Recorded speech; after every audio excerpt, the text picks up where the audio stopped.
Alex Hormozi is ridiculously transparent in his videos. Our average view duration is over 8.5 minutes. My community posts over the last 30 days had 2.5 million impressions. My short videos got about 18 million impressions. He will share one of the most important things that got him to 3 million subscribers. It's about value per second, not seconds of value. So I watched every Alex Hormozi interview, video, and even his exclusive podcast or Skool only content where he talks about YouTube. And I ended up with a lot of notes. And I mean a lot of notes. And of course all the clips to save you the months of doing all of that work. And I've compiled Hormozi's top advice into 12 categories. Because even though I've done over $5 million, hired over 50 people, and started on YouTube in 2012, I can learn a lot from Alex. So let's start with what he thinks is one of the most important things on YouTube. And if you're gonna obsess about something, these are the two things I would obsess on. Number one is the thumbnail. We split test 9 different thumbnails. The thumbnail matters a lot. Now before Alex shares his best performing thumbnail styles, what even is a good click-through rate to aim for? A great click-through rate is 10%. Anytime we've been over 10%, it's like this video is taking off. It really resonated. This concept really resonated. If we're in the like 14 to 15%, yeah, as many YouTubers say, it's a banger. It's a certified banger. Now here's a thumbnail style you probably want to copy and test for yourself, because they have consistently given Alex the highest click-through rates. Listen up. Like when we look at our own thumbnails, it's like you really only need a handful of kind of templates that work. That's like, I have one, I think I need like 3 more for the different styles of content we have. And so I'm working on it. Well, I actually worked on it and created these thumbnail templates. So you can create thumbnails like this,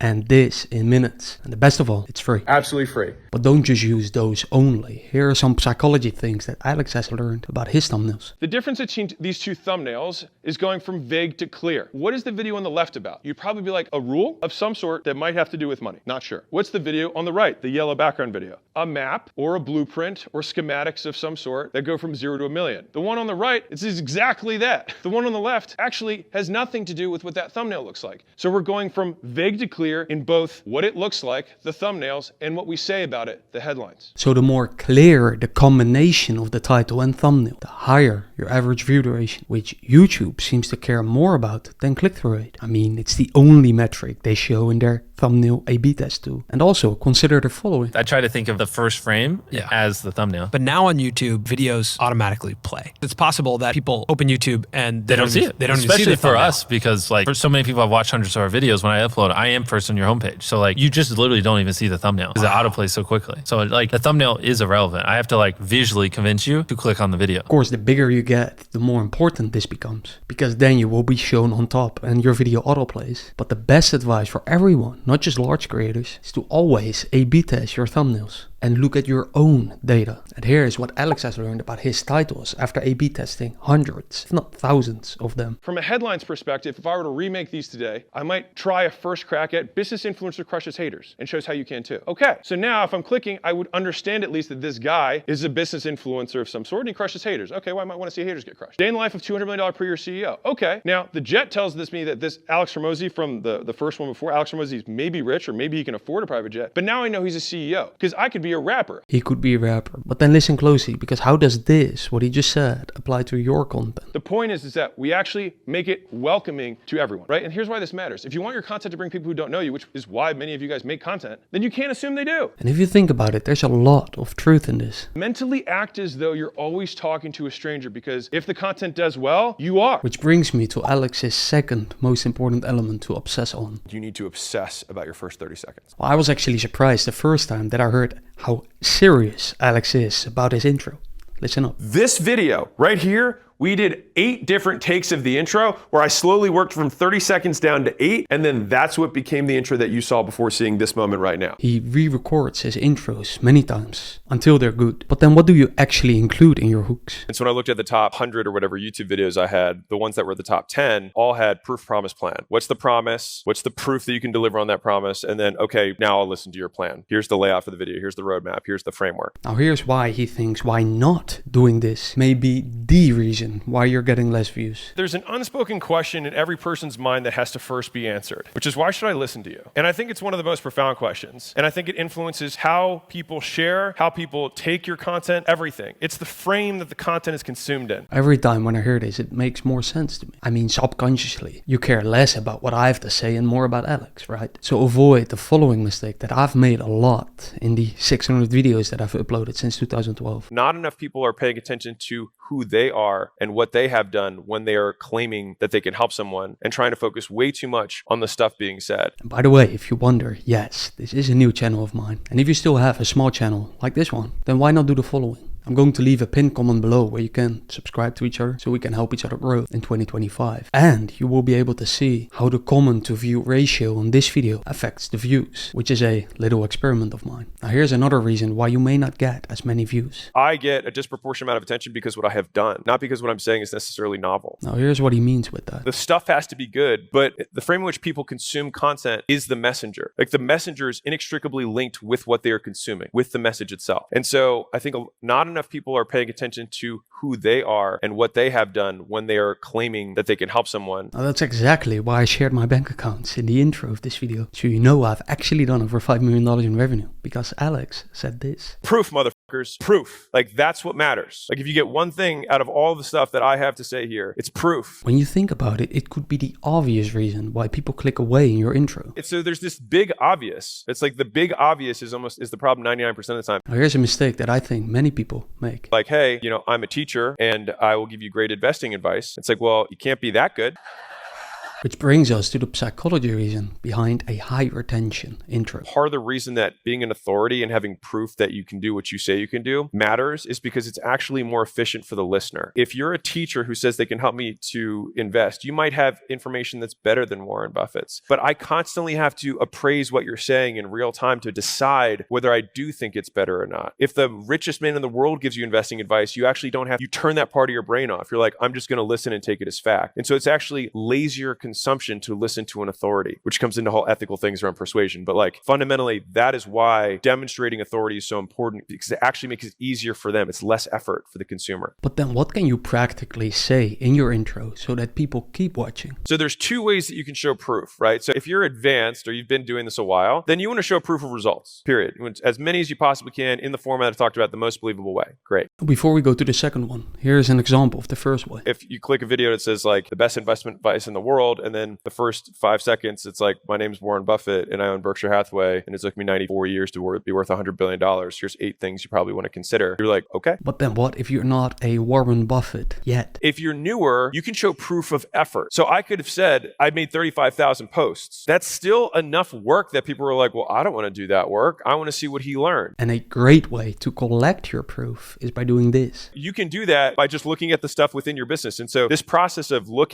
back, see what worked, that is how you create content. It's how you solve your own problems. So for instance, I did this 6-month YouTube experiment for myself, and then I made a video about it, which Alex calls... That's what we call 1 of 0 content, which is something that only we can make. And so everybody here can make content that no one else can make by simply talking about the stuff that you've done that no one else has done. So again, comment below this video so you are part of my next experiment. And of course, besides this 1 of 0 way that Alex says, you can still look at outlier video titles and thumbnails and use those to fit in your own content. And then make sure you do this in the intro. Fundamentally, if you have each video that you outline with what is the promise for this person, right? What is the proof that I can deliver on that promise? And then what's the plan that I'm going to walk them through? And you want to get all that done in like 8 seconds if it's a long. I don't fully agree with the 8 seconds, but to make sure that our intros are even more engaging, consider this. I will film the hook at the end of the video. So this is a practical tip. If you struggle with hooks, if you find yourself overthinking them, you can try filming them at the end of the video session. Yeah, that's what I'm going to do at the end of this video. And even though this long form video of mine got over 1.1 million views, most of my videos' potential is wasted in the first 8 seconds. And so some of you do have amazing videos that you spent a really long time on, but it took you 45 seconds to get to the point of the video and you lost everybody. You can just get to the point faster and say as much as you can with as few words as you can. Yeah, so avoid this at all costs. The more you're cognizant, the more that you're cognizant and you're aware of,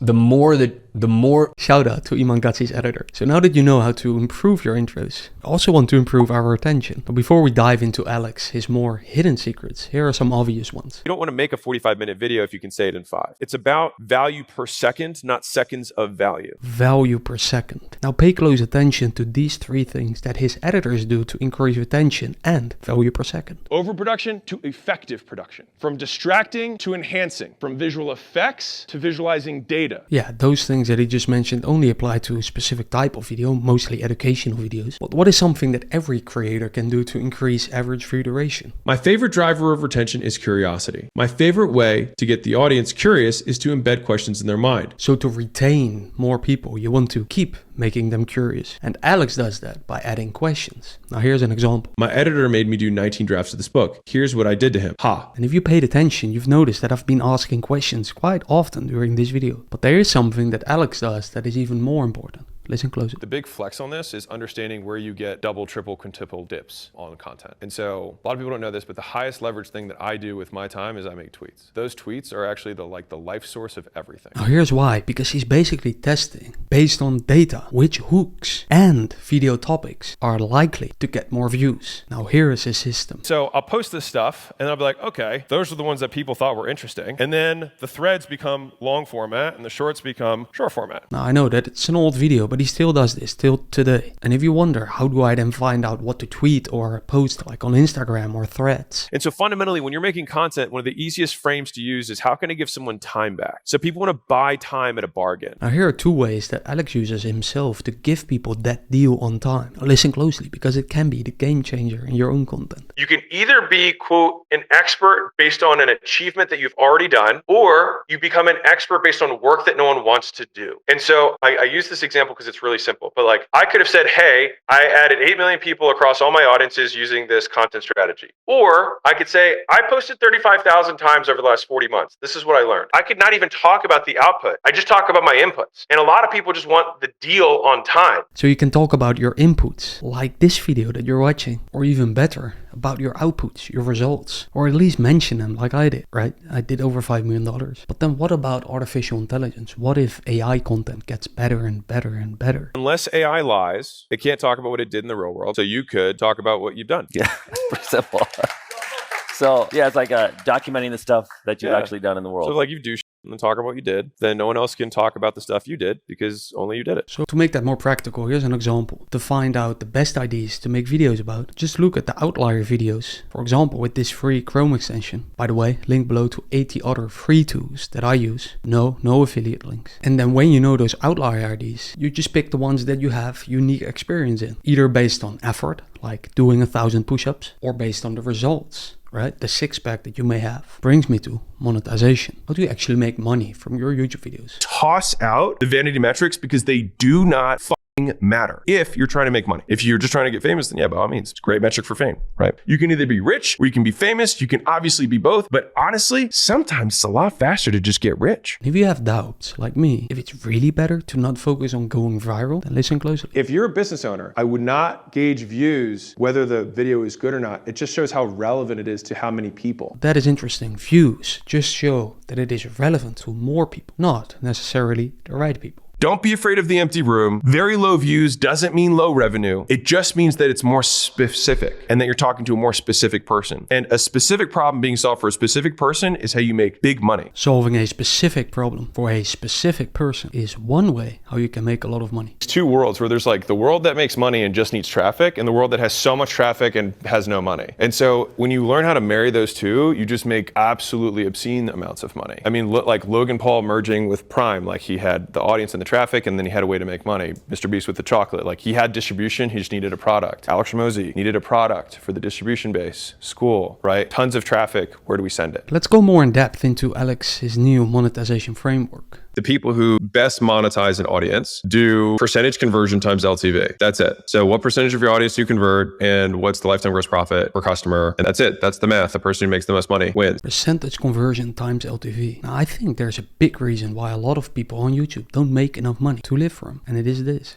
Motherfuckers motherfucker, the reason you built this audience was to direct them somewhere. Like, unless you're just trying to likes ain't cash, views ain't cash. Like, don't forget why you started this. If the fear of being liked by the few people who comment negatively under your videos is greater than your desire to make money, you will probably struggle with this for a long time, especially if you hold false beliefs like this one. So just because you get more views doesn't mean you get more revenue. Just because you get more subs doesn't mean you get more opt-ins, right? For your website or for whatever it is that you sell. You don't get sales from that stuff. Subscribers don't mean sales. But then does that mean that you should make niche content? Niche content will make you a hell of a lot more money if that's what you're actually selling. I agree with Alex there, but what if you have a product that many people can use? Then why would you niche down? Whereas if you have that niche product, of course it makes more sense to create content for that niche. Which brings me to the question, should you focus on making a lot of shorts or fewer long form videos? I think it's a width and depth thing. I think the shorts give you a lot of breadth. I think the longs give you a lot of depth. And so there's a visual that I put together that took me too long to say that same thing. I would say it a bit differently. The more attention you can hold, the more money you can make. And with long form, I found it easier to hold the attention of the right people. That is something that I call time trust leverage, which is the natural trust that grows as a result of spending more time with someone. So here's a visual example. If you get 1 million views on your reel or short, which is let's say 30 seconds long, then you get around 8,300 hours of total watch time. But if you get 100,000 views, which is 10 times less, on your let's say 20-minute YouTube video, then you get 33,000 hours of total watch time, which is around 4 times as many watch hours while getting 10 times as less the views. That is what I call time trust leverage and the power of long form videos. People buy from people they know, like, or trust. So by focusing on watch hours, not views,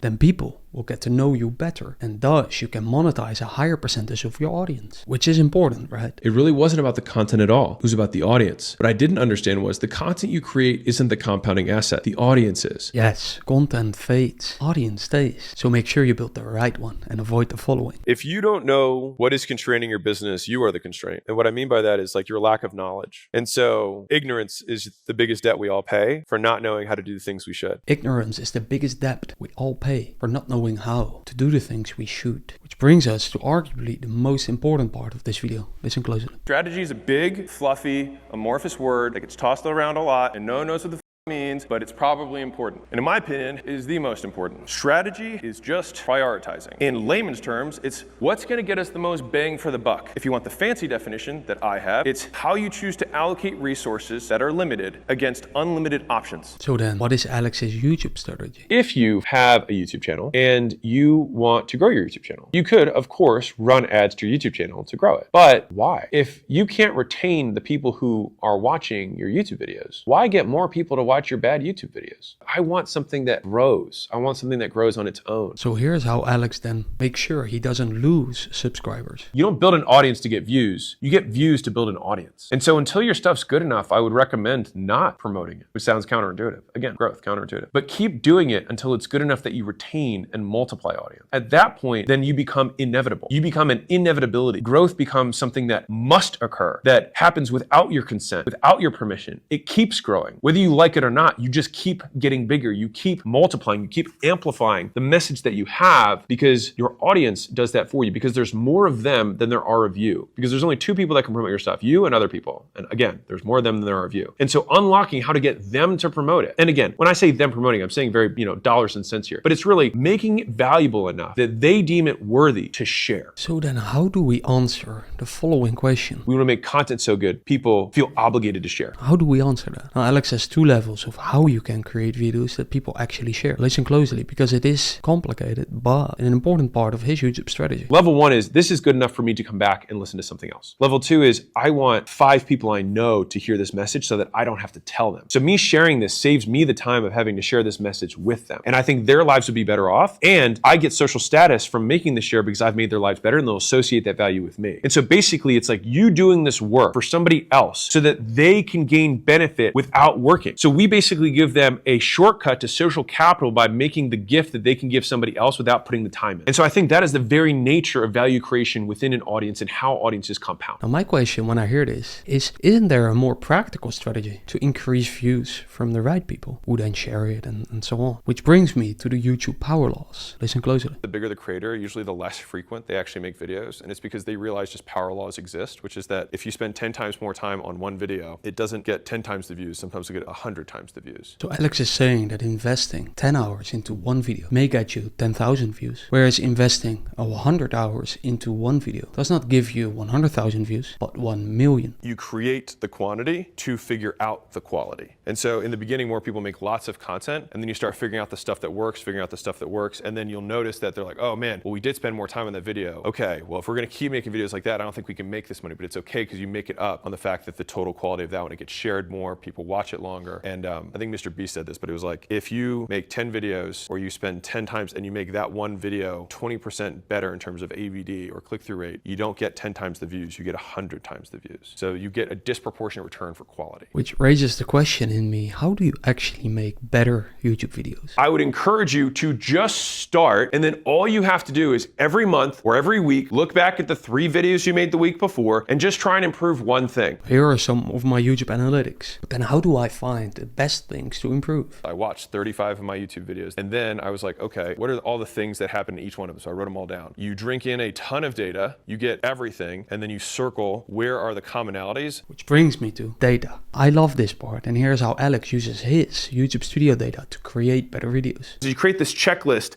over time that becomes this Mondo checklist of what ultimately creates an exceptional video that performs. So then what data should you track? Be honest. Who here actually tracks something besides views? Who makes views the most important metric you track? Now he says this because views quickly can become a vanity metric. Views, and that was the only metric we had. But we had to have something to counter it, because otherwise then you get views for views' sake. But we needed a quality metric with a quantity metric. I've fallen for this trap many times, and sometimes I still do. Now here is the alternative. When you just have views as a metric, then you kind of do chase wider because it was the only real metric we were tracking. And we didn't really have anything better at the time, and since we focused on. Since then, we've transitioned to ad revenue, and here's why. Ad revenue takes into account views, but it has a second metric that's paired with it, which is RPMs, which is revenue per 1,000 eyeballs. So if YouTube pays lots of money for the eyeball, then it means they're more valuable. And if they're more valuable to the advertiser, they're more valuable to me. I don't think this reasoning is completely true, because videos for doctors also have higher RPMs, but they're not the right people for Alex. So the following reasoning makes more sense. The month with the highest RPMs and ad revenue also created the most book sales, the most opt-ins, and the most business applications. Now, that makes more sense. And it's his personal experience, not just an assumption. By the way, if you wonder what Alex exactly means with ad revenue, listen up. How does ad revenue come to be? So it comes from 2 things. This number of views times revenue per views. Now the actual term is RPMs, which is revenue per mille, which is French for 1,000. But it's number of views times the revenue that you get. So for instance, this video of mine made me around 950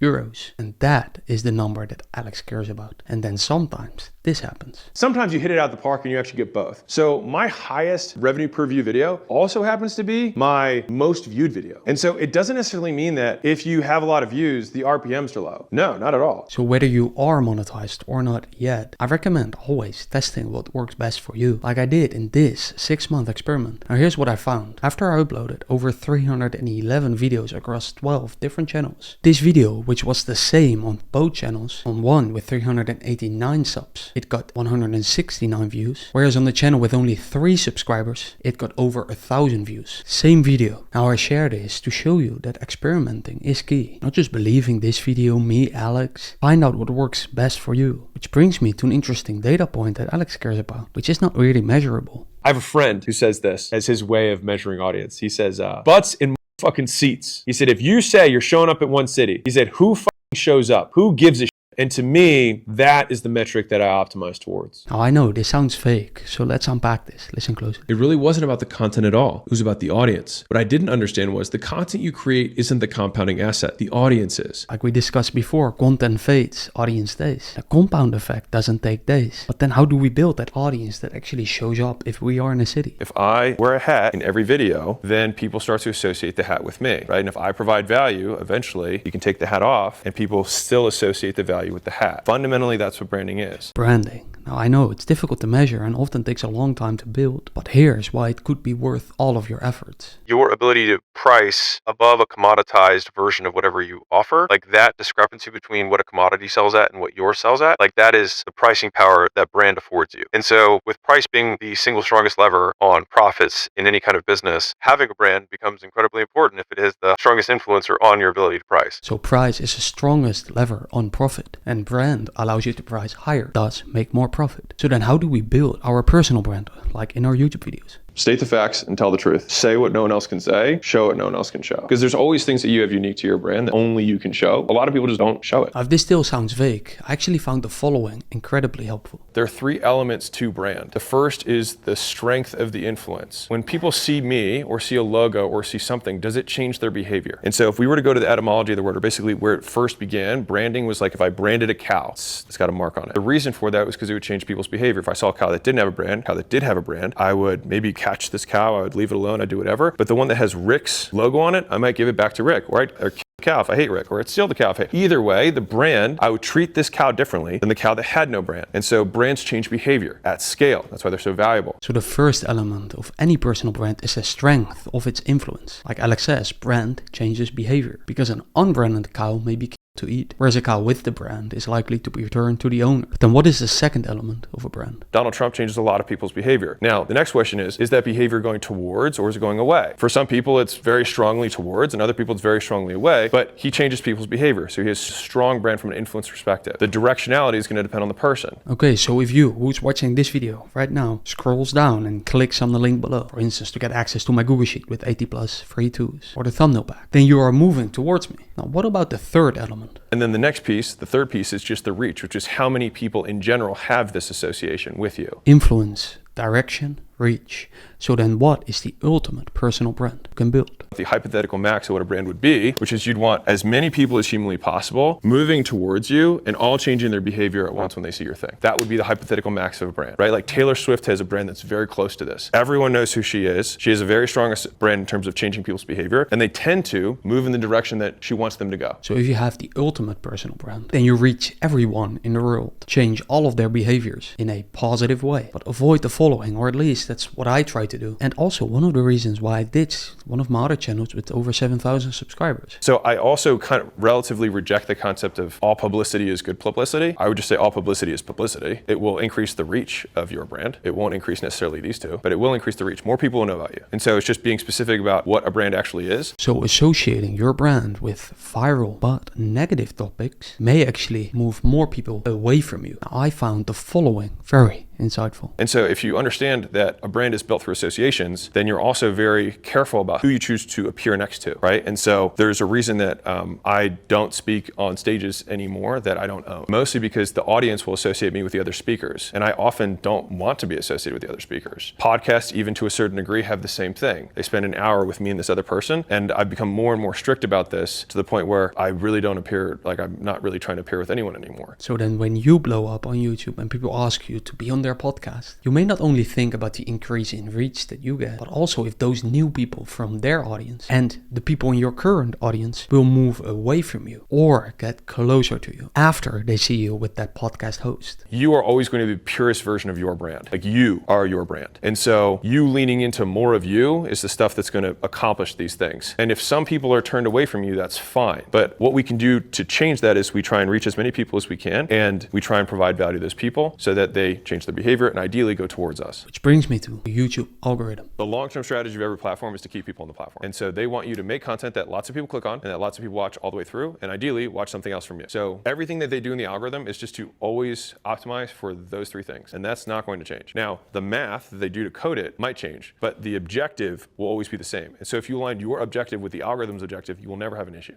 I think it's more nuanced than that, but that's a topic for another video. Now, if you wonder if you should invest in better equipment like camera, gear, lighting setup, here's what Alex shared when he just started on YouTube. That really one did better than my really fancy one, which then taught me that what's inside the content matters more than the wrapper. So for anybody who's like worried about getting started, about making it look right, I don't think it matters. I mean, I think it matters a little bit, but it's 80-20, so focus on the 80. I think there's some truth in that, especially if you just started. But here's something that is more important that I think everyone should know, which is that not all subscribers are created equal. You don't have to care about everyone liking you. That's Earth. That's where all of us live. And so if you're really worried about what other monkeys are going to say about you on camera, just remember that they're going to die. And so are you. And in 100 years, it won't matter because social media won't even be here. It's a good frame to remind yourself of, especially when you're questioning if YouTube is worth it. So you have two options. One is you can say, I will never do content again. I mean, that's like taking the logical extreme. Like, that's it. I will never try again. I am so fragile that me putting an hour into a video and it not working out, that I will forever forego a free form of advertising that could get me customers. Which brings me to the following. You provide more than everyone else does and you do it for free. And then people pay you because they're like, holy shit, if this is her free stuff, I can imagine what her paid stuff is. But what if you're spending 3 years doing this YouTube, hoping that what Alex says is true, only to find out the reality? Very few people may actually be willing to pay you. Well, that scenario is more realistic than you think. So watch this video to learn the 12 things to avoid that. Talk soon.